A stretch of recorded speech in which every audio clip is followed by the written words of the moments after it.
All right, so Austin, Tools at Work, and this is the man behind the videos, my editor, and for all my videos that I'm doing. But so little different things we're doing this week. This is Quentin. He had questions. So yep, Quentin, what were you wanting to know? So I have the old Dewalt set, old XPS set, and I'm looking for something new. Looking really for like a driver and impact.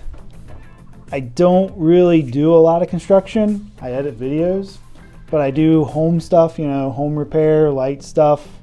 All right, yeah, that's a good question, because you were even saying you went into Home Depot or Lowe's and you were just kind of overwhelmed by what you saw in there. Yeah, I mean, DeWalt has a ton of different like drills, but even at different like price points. All right, so what we're going to do today, we're actually going to go to the store. We're going to pick something out for Quentin. We're going to look at it, so and find him something what his needs are.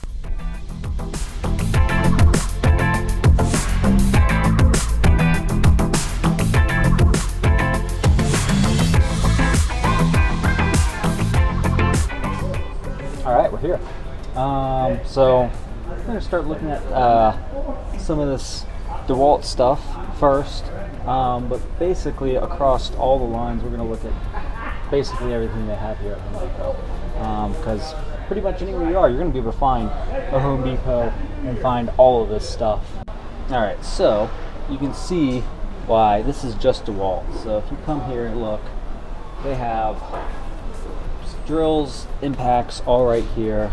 So yeah, see why maybe somebody not knowing much about construction. Yeah, thanks.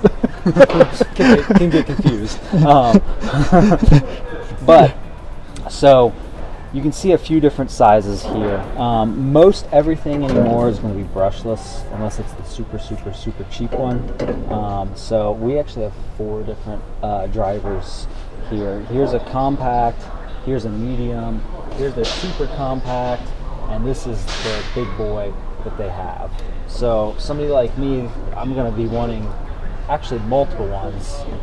The big one that has the most power, biggest one, most torque is going to be this one. It's going to have a lot of weight. And the most time to match that torque, you're going to want a bigger battery on it, a bigger 5 amp hour battery.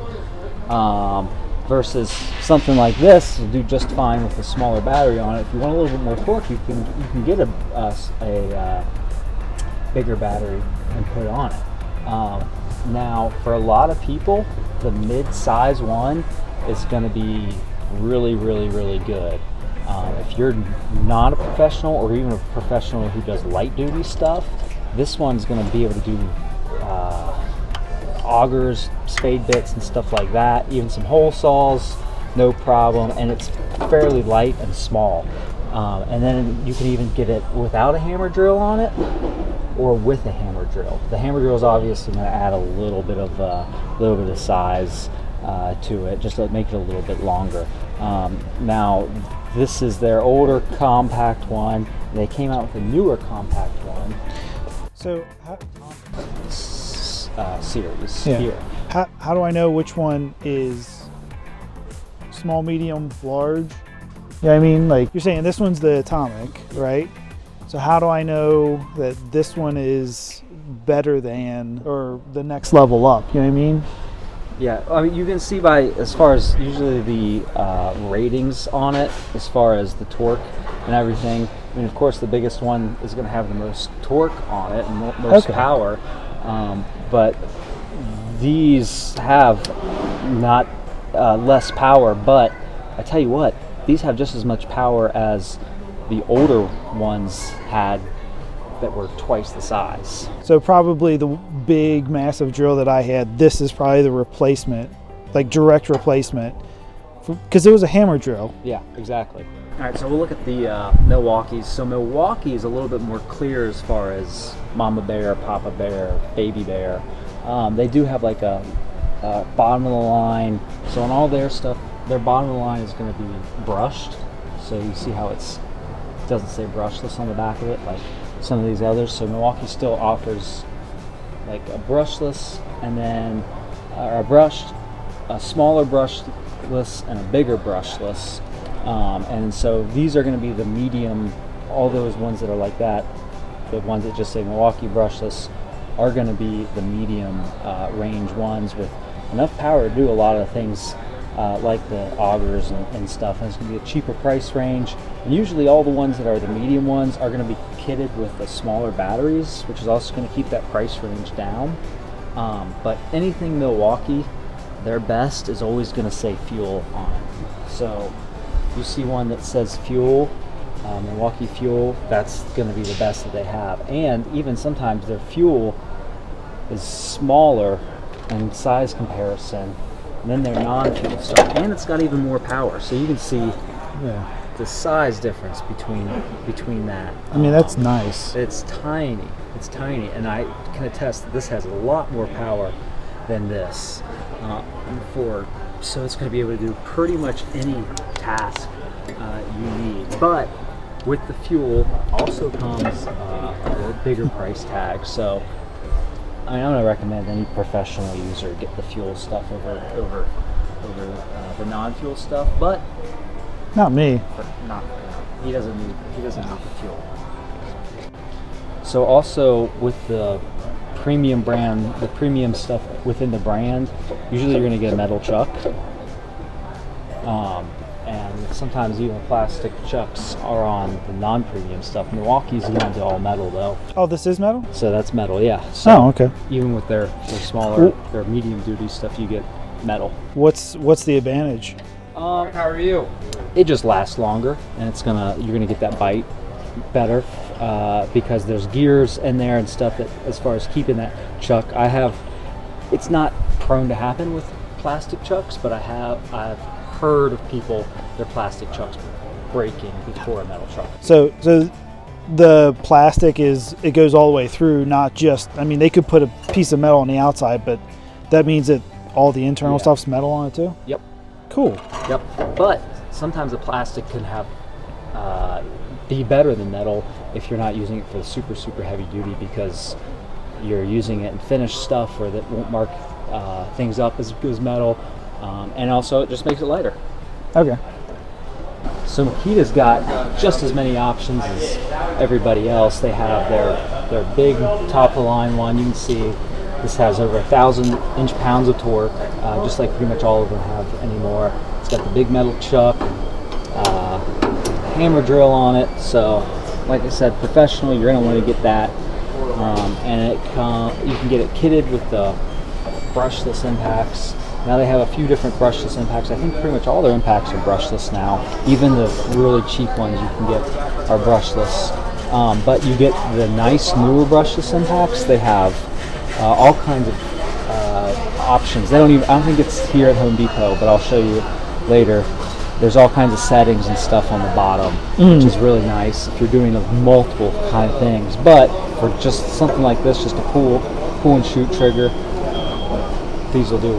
It seems kind of basic compared to some of the others. The others had stuff at the bottom. Yep. So all the other ones, even the cheaper ones, will have like Milwaukee and Dewalt for their impacts. They have a settings like 1, 2, and 3 speeds on it. Even for their medium grade or cheaper ones, they have that. Where Makita, you have to get the top of the line one to get that. Okay. So this is Makita's medium duty drill here, and then this is their compact one. Makita created their own new category called subcompact. So all Makita's subcompact stuff is going to be black. So it's 12 volt size stuff, but still use 18 volt battery. So like the black tip, or like the this? whole thing is black. Oh, the whole thing is over black. there. Okay. So what'd you learn at Home Depot? There's a lot of different versions. Some of the and I don't think we even looked at them. Some of the cheaper ones, like Ryobi, the impactors were huge. You can't get them in anywhere. It's not even usable. Yeah, so some of those cheaper brands, the Rigid, Ryobi, those brands, they're going to do what they need to do. I don't have any experience with them because I don't use them. because they wouldn't last on a professional job site using them day in and day out. So I'm not going to say anything other than the price of them. They're cheaper. Yeah. And I do know if you just hold them, they feel clunkier. They're usually a little bit bigger, so they're not as ergonomically easy to use. I mean, you can just go and feel it, but you know, if you're just using it a few times a year, they might be the best bet for you, especially if you don't want to spend a little extra money. It's going to be it's definitely going to be a savings there to get those cheaper brands. So you know, if you want, I think there's plenty of other channels out there, more DIY maker guys that more experience with that. So you know, you're welcome to go try to find those. But I try to keep it more, you know, professional stuff on my channel. But yeah, there's those options that definitely might meet the needs of a lot of people out there. But yeah, basically all the professional brands within the brand, there's a good, better, best, or a, you know, more powerful, less powerful, and least powerful option. And usually it's all due to size. So like, when I have a few different size ones for this, like this tiny little Makita subcompact is great for doing cabinet work or little stuff like that. It gets in places easier, especially you don't need all the power compared to, you know, a bigger drill or something like this. Like this is the Milwaukee Fuel, which actually Milwaukee did a really good job. The Milwaukee is not that much bigger than the Makita subcompact, and this one's got a ton more power. Yeah. But like the big Dewalt is really big, and it's going to have tons of power compared to this. You can mix up, you know, light concrete and thin set stuff with some of those bigger drills, which this would instantly burn the motor up on them. So it seemed like they're pretty comparable. I mean, like they're it's pretty much more of a what color you like better to me is kind of what you're saying. It just doesn't matter. They're all in the same line of, you know, light, medium, and heavy, or whatever you want to say. Yeah. They do the job pretty well. So at that point, I guess it just comes down to price. Exactly, because I ask all the time, "Hey Austin, what's the best drill out there I should buy?" I'm like, what? It's hard to answer it because it depends on what you need and what, because there's so many options out there. But you know, basically for a lot of people who are in construction, who aren't doing super heavy duty stuff, that medium duty drill, the one that's right in the middle of all of them, is going to do most of what everything you need to do. If you occasionally need to do some bigger holes or something like that, then buy the next most heavy duty one up. Now if you're more of a light duty guy, maybe you're doing like, you're an AV guy and you just need a few holes sometimes, not very big stuff, you're not doing super heavy duty stuff, that light duty drill in the professional range is going to do it for you. And as a homeowner, most of the time I think that light duty drill is going to do it for you too. And if you want the extra insurance, bump it up to get that medium duty drill. And one thing to really think about is when you're buying this, it's like, all right, think down the line, like I'm gonna want this tool, I'm gonna want this saw.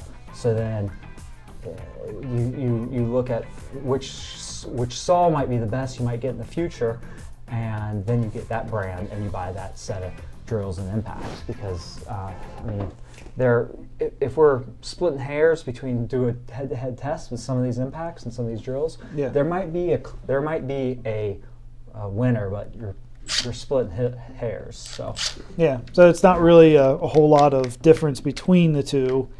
It's just which one you like a little bit better, or the margin is right now so thin with drills and impacts that people are going to want to say, hey, ask what's the best one, but honestly they're going to be all really similar as far as within the class range of light, medium, heavy duty, or even the subcompact range too. After all that information we have, which one do you end up choosing? I've had Dewalt. I guess I kind of like Dewalt, you know. So I went with the Atomic, or which one was that? Was it The Atomic, yeah. Atomic? And it came with a set of the hammer drill and the impact. And it makes sense. I don't need a ton of power, or I guess a ton of whatever. So that one is perfect for me. I think you'll be surprised with actually how much power it does have. My apprentice, he's got the Atomic one, and I've used it side by side with this Makita subcompact, and they're similar size. I actually have a post on my Instagram about it somewhere, and it's a very, very capable drill. The size, don't be fooled by the size of it. It'll do a lot. The other part of it too was I wanted something that I can get the drill, I can get the impactor now, because that's the stuff I need to do now. Mm-hmm. But I don't need the saw yet. At the present, I don't have a job that needs it. And the tool that I really want but don't have a need for is that oscillating tool. And it seemed to be one of those things like I can just add that later when I need it. Mm-hmm. Yeah. So will the battery still work? Yep. So within the Dewalt system, they have all their 20 volt tools. Their 20 volt batteries work with their 20 volt tools. And then also, not to go off too much on a tangent, but they have their 60 volt tools. Their 60 volt batteries will work on their 20 volt tools for a lot of runtime, but not vice versa. They're 20 volt. Oh, that's cool. Their 20 volt batteries don't work on their 60 volt tools, but their 60 volt batteries are backwards compatible. So you get a ton of runtime putting those. If you want a huge big battery pack on your tools, but they will work, and that's pretty much with a lot of the tool companies now. It seems like some of them went through changes where as far as they had a bunch of different battery changes throughout the years. They even maybe 2 different battery platforms in the same year or something like that. But it seems like now they pretty much listen to everybody. They're sticking with their current battery platform. If they do have a change in a battery platform, it's going to be some stuff that's backwards and forwards compatible. But yeah, if you buy basically any Dewalt tool, it's all going to work with the same batteries. Any Makita tool, it's all going to work with the same batteries. Any Milwaukee tool, they'll all be, work with any of the Milwaukee batteries. Might be some exceptions, a few of them here and there, but for the most part, it'd be interchangeable. Yeah, they're interchangeable. Okay, cool. Within the ecosystem of them. Awesome. Thanks, Austin. Oh, no problem, man. All right, so don't forget to like and subscribe, and follow me on Instagram for daily stuff and other content. So.